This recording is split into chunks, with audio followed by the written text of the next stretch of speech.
Well dear students, आज हम lecture number 8 में समेशन ऑफ कोऑर्डिनेट्स पे बात करेंगे। समेशन ऑफ कोऑर्डिनेट्स बेसिकली एक तरह का रिपीट टॉपिक है और ये काफ़ी हद तक सिमिलर है टॉपिक नंबर 6 के।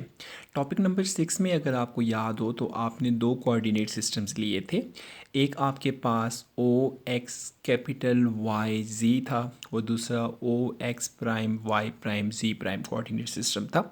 फिर उसके बाद जो इसके पॉइंट्स थे वो आपके पास x1 एक्स वाई जी और इसके जो पॉइंट्स थे वो x बार y बार z बार थे।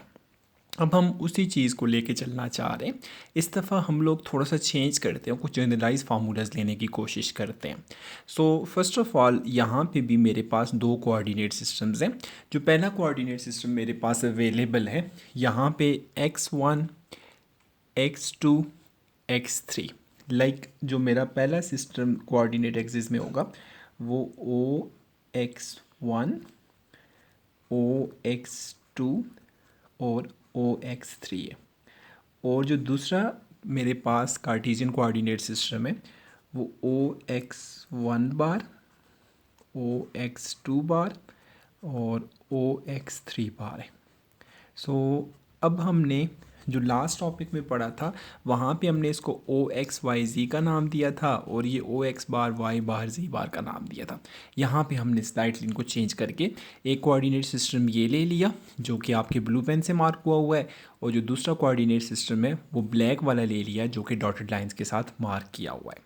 अब यहाँ पे लास्ट लेक्चर में जो लेक्चर नंबर 6 में हमने पॉइंट्स पढ़े थे वहाँ पे आपने कहा था कि कोई भी पॉइंट पी हो उसके तीन कंपोनेंट्स होते हैं एक्स वाई जी और जो दूसरा कोऑर्डिनेट सिस्टम था उसके मुताबिक इसके कंपोनेंट्स थे X prime Y prime Z prime. अब हम इनको इस केस में स्लाइटली चेंज करते हैं क्योंकि मैं वाई और जी में नहीं जाना चाह रहा। सो मैं कहता हूँ कि इसके कोऑर्डिनेट्स को मैं चेंज करके पॉइंट्स को x1 x2 x3 का नाम दे देता हूँ और इसके कोऑर्डिनेट्स को मैं चेंज करके x1 बार x2 बार और x3 बार का नाम दे देता हूँ। अब यहाँ पे अगर आप लोग चेक करें तो जो पहला कोऑर्डिनेट सिस्टम है इसके डायरेक्शन को साइंस x1 के लिए जो है वो L11 L12 L13 है। सिमिलरली जो x2 के लिए कोऑर्डिनेट्स पॉइंट्स हैं डायरेक्शन को साइंस है ये L21 L22 L23 है।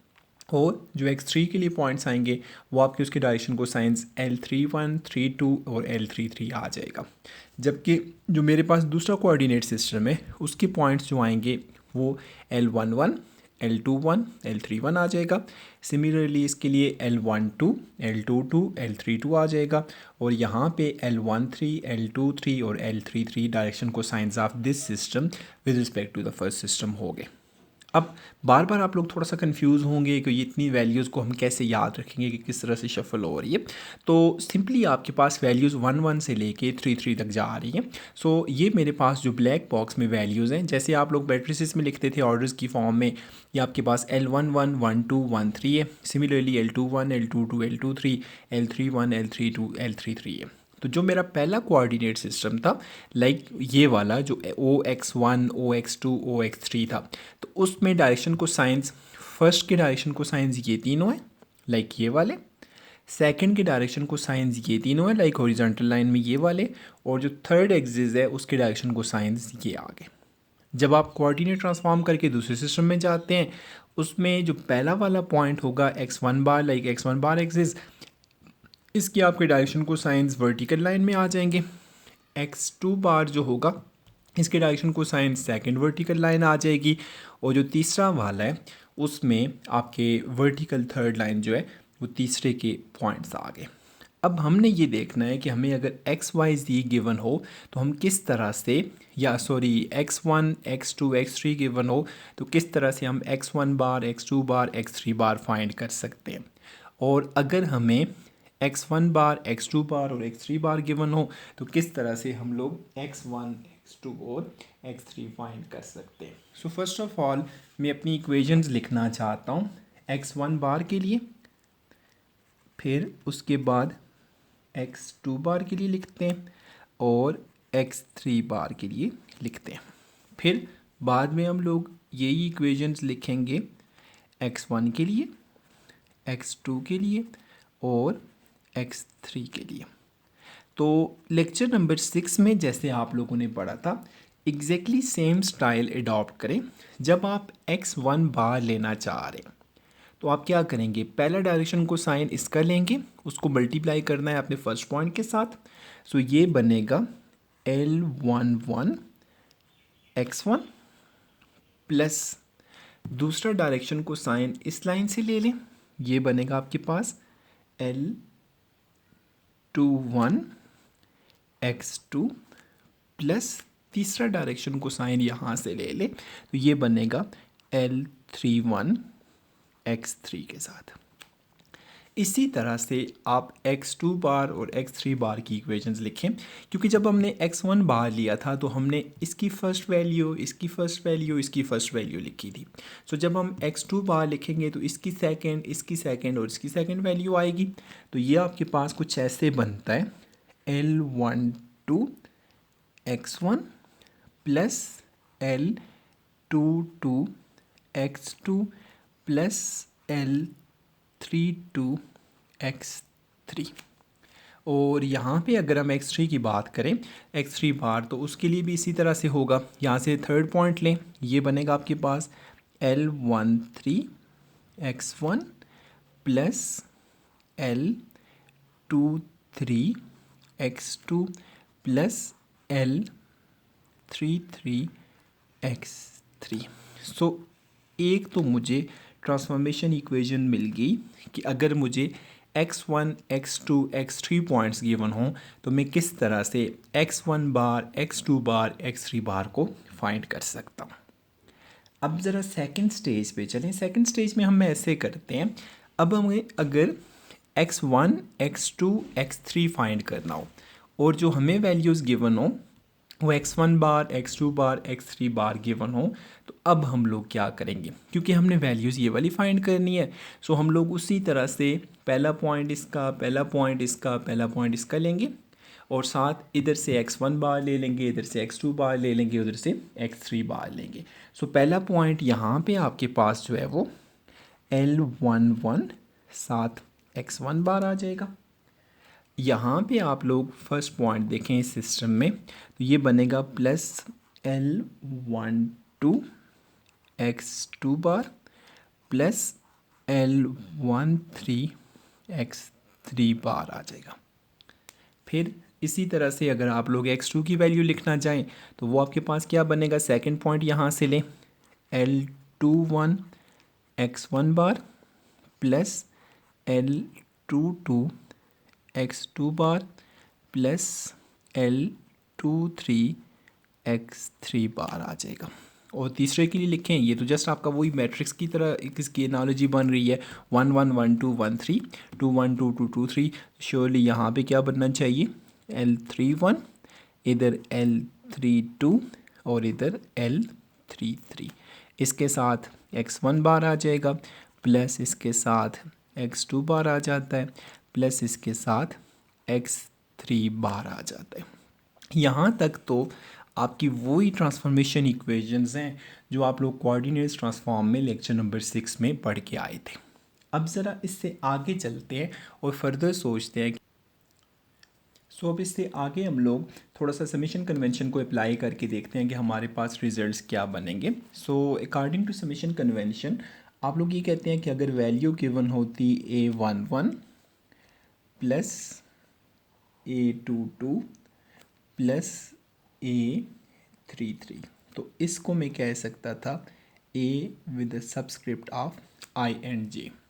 और I और J के बारे में आप कह सकते हैं इनकी वैल्यूज़ कहाँ से कहाँ तक हो सकती हैं, I equals to 1 2 3 and J equals to 1 2 3, क्योंकि आप तीन कोऑर्डिनेट सिस्टम में जा रहे हैं। तो जब आपने पहली वैल्यू ली थी I वाज 1 J वाज 1 तो ये 1 1 बन गया था, I2 लिया J2 लिया ये 2 2 बन गया, I3 लिया J3 लिया ये आपके पास 3 3 बन गया। अच्छा, इसी तरह से एक और देखते हैं। हमारे पास समेशन कन्वेंशन के मुताबिक अगर वैल्यू कुछ इस तरह से होती कि A of I P B of I Q होता तो इसको आप लोग कैसे एक्सपेंड करते, क्योंकि यहाँ पे अब हमने पी और क्यू लिख दी हैं।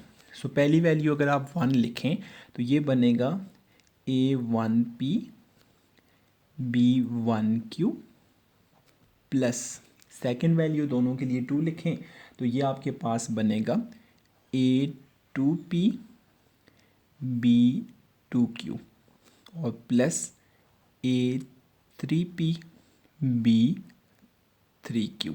तो ये कुछ आप समेशन कन्वेंशन इस तरह से अप्लाई करते होते हैं।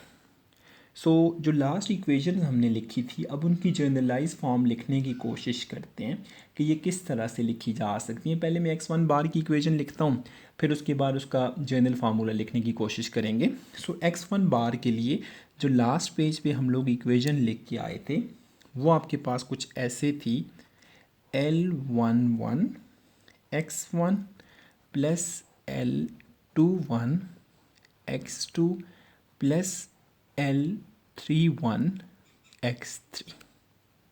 सो यहाँ पे अगर आप लोग देखें ये वाली वैल्यू आपके पास x1 बार है, यहाँ पे उसके बाद आपकी सेकंड वैल्यू जो होगी इसी तरह से x2 बार के लिए लिखेंगे, इसी तरह से x3 बार के लिए लिखेंगे।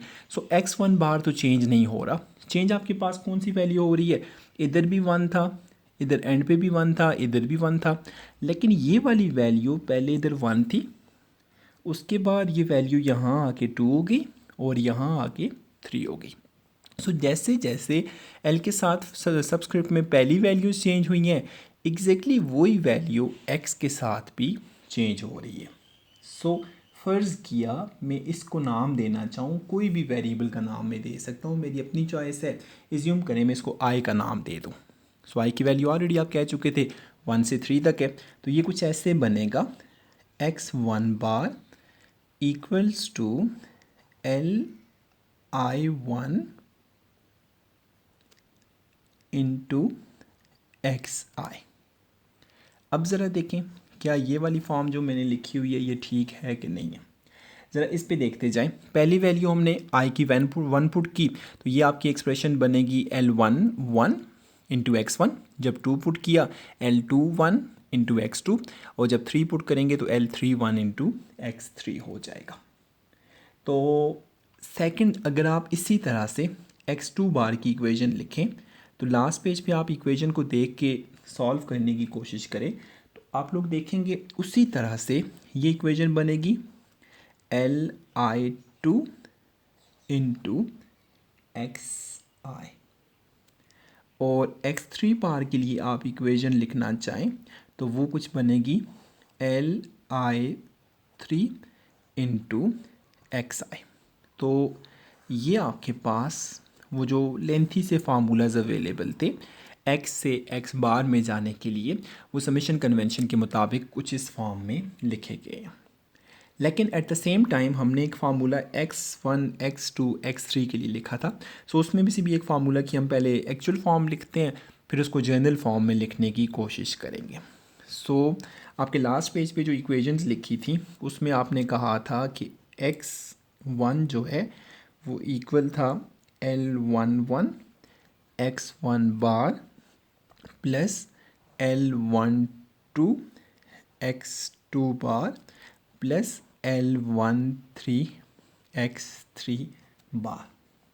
अब क्योंकि यहाँ पे तो आप लोग I को इंट्रोड्यूस कर चुके हैं सो यहाँ पे आपको J को इंट्रोड्यूस करना पड़ेगा। सो अगर हम इसी तरह से बल्कि दोनों दो इक्वेशंस भी लिख देते हैं ताकि आप लोगों को ट्रांसफॉर्मेशन इजी लगे, उसमें कोई कन्फ्यूजन ना हो। इसी तरह से आपने जो x2 की इक्वेशन लिखी थी वो आपके पास थी, that was L21 x1 bar plus L22 x2 bar plus L23 x3 बार और x3 जो था that was L31 x1 bar plus L32 x2 bar plus L33 x3 बार। सो सबसे पहले मैं पहले वाला जो फार्मूला है इसको समेशन कन्वेंशन के मुताबिक लिखना चाहता हूँ। आप यहाँ पे देखें ये 1 है, ये 1 1 था, 1 2 था, 1 3 था। सो पहली वाली वैल्यू मेरे पास चेंज नहीं हो रही सबस्क्रिप्ट में, लेकिन दूसरी वाली वैल्यू 1 2 3 चेंज हो रही है। At the same time x के साथ भी 1 2 3 चेंज हो रहा है। सो जब हम x1 को लिखेंगे समेशन कन्वेंशन के मुताबिक, तो ये आपके पास L1 तो उसी तरह से रहेगा, लेकिन ये जो 1 2 3 था तो इसकी जगह आप इंट्रोड्यूस कर देंगे j को, और x के साथ भी क्योंकि x बार के साथ भी 1 2 3 है, तो इधर भी आपके पास x बार के साथ भी j आ जाएगा। सो समेशन कन्वेंशन के मुताबिक मैं इसको इस फॉर्म में लिख सकता हूँ। तो जब हमने इसको इस फॉर्म में लिख दिया, फिर इसी तरह से x2 और x3 को लिखना चाहें तो x2 में सिंपली यहाँ पे 2L2 आ जाएगा, x3 में आपके पास L3 आ जाएगा। तो ये बनता है आपके पास x2 equals to L2j x bar j, और x3 जो होगा वो आपके पास L3j x बार j के बराबर आएगा। तो अब यहाँ पे हमारे पास जो लास्ट पेज पे हमने यहाँ ये वाले फार्मूलाज पढ़े थे, ये वाले इनकी simplified forms using summation convention हमारे पास ये बन गई हैं। थोड़ा सा और मज़ीद आगे चलते हैं। अब यहाँ पे अगर आप इन इक्वेशंस को देखें तो ये क्या बन रहा है 1 2 3। सो इसका मतलब है अगर इस 1 2 3 को मैं j का नाम दे दूं तो ये भी तो 1 2 3 चल रहा है ना। तो इस तीनों की जो जनरलाइज फॉर्म बनेगी वो आपके ख्याल से क्या होनी चाहिए? देखें x1 x2 x3 बार है। सो मैं इसको x bar with a subscript of j कह देता हूँ। इधर आपके पास ये तो ऑलरेडी LI था, सिर्फ 1 2 3 था, सो ये बनेगा LI, और 1 2 3 की जगह हमने क्या इंट्रोड्यूस कर दिया, J कर दिया, और XI आ गया।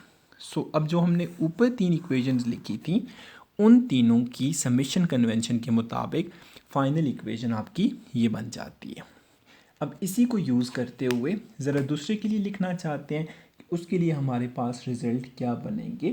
तो इसके लिए भी उसी तरह से आप देखना चाहें, क्योंकि यहाँ पे हमने पहले i यूज़ किया हुआ था तो न्यू वेरिएबल j किया, यहाँ पे हमने ऑलरेडी j यूज़ किया हुआ है, सो न्यू वेरिएबल आपके पास i आ जाएगा। सो यहाँ पे देखें x1 x2 x3 1 2 3 जे आपने ऑलरेडी पहले से यूज़ किया हुआ है, सो 1 2 3 जिधर है उसकी जगह i लिख देंगे, तो ये बनेगा XI। इधर क्या बनता है इक्वल्स टू L 1 2 3 है, सो ये बनेगा LI। फिर J अपनी जगह पे रहेगा, उसको हमने चेंज नहीं किया, और X बार के साथ भी जो सबस्क्रिप्ट में J है उसको भी चेंज नहीं किया। तो अब ज़रा अगर आप गौर से देखें, जो हमने इतनी कॉम्प्लिकेटेड तीन तीन इक्वेशंस लिखी थी एक कोऑर्डिनेट सिस्टम से दूसरे कोऑर्डिनेट सिस्टम में जाने के लिए, अब उनको हमने सिंप्लीफाइड फॉर्म में बिल्कुल इजीली सिंगल स्टेटमेंट की फॉर्म में या सिंगल इक्वेशन की फॉर्म में लिख दिया है। अब इनकी वैल्यू सब्स्टिट्यूट करके आप ये तमाम की तमाम इक्वेशंस बना सकते हैं। सो ये आपके पास कोऑर्डिनेट ट्रांसफॉर्मेशन की इक्वेशन आ गई जो कि कंप्लीट कैबिनेट फॉर्म आपको दे रही है। आप इसको यूज़ करके इक्वेशन को भी लिख सकते हैं और इक्वेशन को कंबाइन करके इस फॉर्म में भी ले जा सकते हैं। तो यहाँ तक आज आप लोगों ने देखना है। इंशाल्लाह इसके बाद हमारा जो नेक्स्ट टॉपिक होगा उसमें हम लोग बात करेंगे कि किस तरह से direction cosines of mutually perpendicular straight lines जो हैं उनमें आपस में रिलेशंस कैसे सॉल्व किए जाते हैं। Thank you very much. आप लोगों के माइंड में कोई क्वेश्चन हो, कोई फीडबैक हो तो आप लोग किसी भी वक्त पूछ सकते हैं। You are most welcome. अल्लाह ब्लेस यू।